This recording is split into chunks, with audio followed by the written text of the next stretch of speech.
5 minutos. Peço 5 minutos para trazer uma palavra aqui no livro de Tiago. Tiago é uma epístola geral. Tiago, irmão de Jesus, irmão de sangue, irmão de Jesus de carne. Tiago foi pastor da igreja de Jerusalém no início. Ele deixou uma carta escrita, mas não é uma carta assim, dirigida a uma pessoa em particular.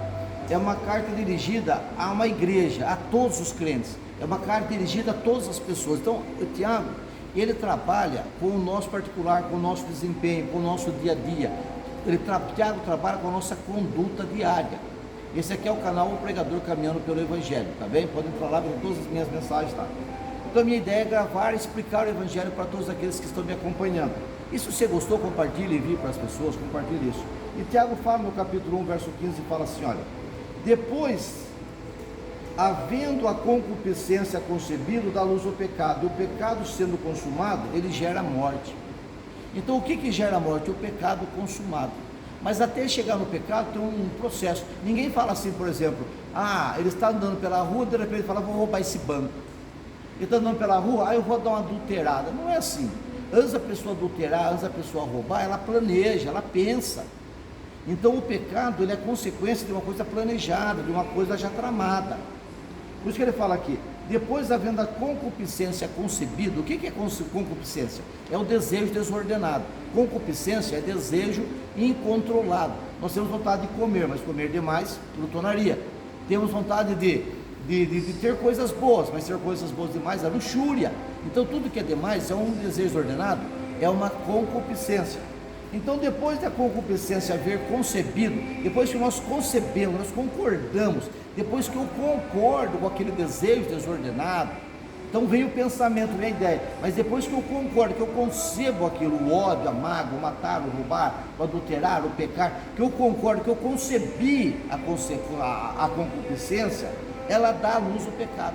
Porque depois que entrou o desejo, depois que eu concordei, depois que eu dei meu aval, que eu dei permissão para que a concupiscência, aquele desejo que eu não controlei, tome posse de mim, fatalmente ele vai gerar morte.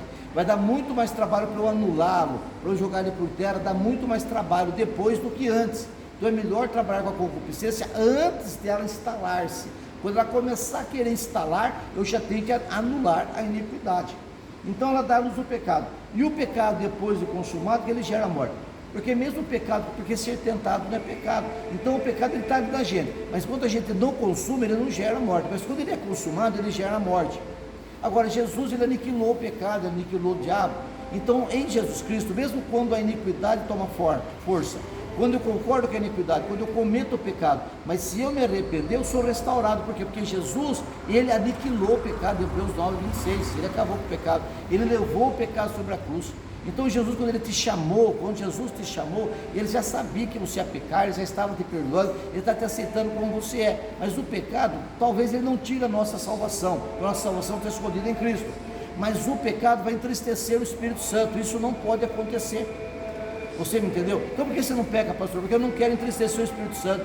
Eu não quero ter inimizade com ele, eu quero que ele confie em mim, eu quero que ele acredite em mim, eu quero que ele tenha amizade comigo, eu quero que ele esteja perto de mim. Você entendeu bem? É por isso que eu não trabalho com o pecado. E o pecado gerado, ele gera morte. Agora, não erreis, meus amados irmãos, não erreis. Toda boa dádiva, todo bom e perfeito, tudo que é bom e dom perfeito vem do alto, descendo do Pai das luzes, em quem não há mudança e nem sombra de variação.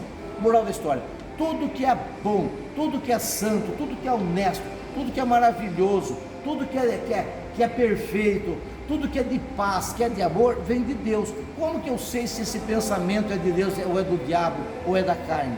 Veja se ele é um pensamento bom. Tudo que é bom você faz às claras, o que é pecado faz no oculto, o que é errado faz no escondido. Mas o que é bom, o que é santo, você faz para todo mundo ver, porque quem é da luz vem para a luz, para que manifeste suas obras. Agora quem é das trevas não vem para a luz, para que fique escondido. Está me entendendo bem esse negócio aqui? Então, tudo que você pensar que for uma coisa boa, honesta, que vai edificar, isso veio de Deus. Mas se é uma coisa ruim, que não veio de Deus, você já vê que é iniquidade. Aí você vê quando é iniquidade, quando é pecado, e quando não é pecado, iniquidade que veio de Deus. Como eu sei esse pensamento aqui, se ele é de Deus ou se ele é da carne? Se ele é bom ou se ele é ruim. Se ele for uma coisa boa, ele veio de Deus. Se ele não é bom, ele veio do mal. Porque só tem dois caminhos. Quem é com Cristo não ajunta, espalha. Quem não é por ele, é contra ele. Está me entendendo?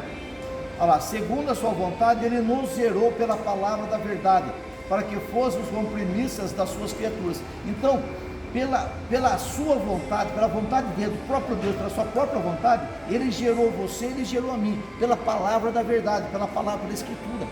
Pela própria palavra, ele nos gerou para ser filhos dele, para que fôssemos primícias das suas criaturas. Então Deus tem muitas criaturas, mas essas criaturas são transformadas em filhos quando nós aceitamos a Cristo. Aceita a Cristo como Salvador, entrega a tua vida, abandona o pecado, foge do pecado, foge da iniquidade, fica com Jesus, só pega pensamentos bons que vêm do alto.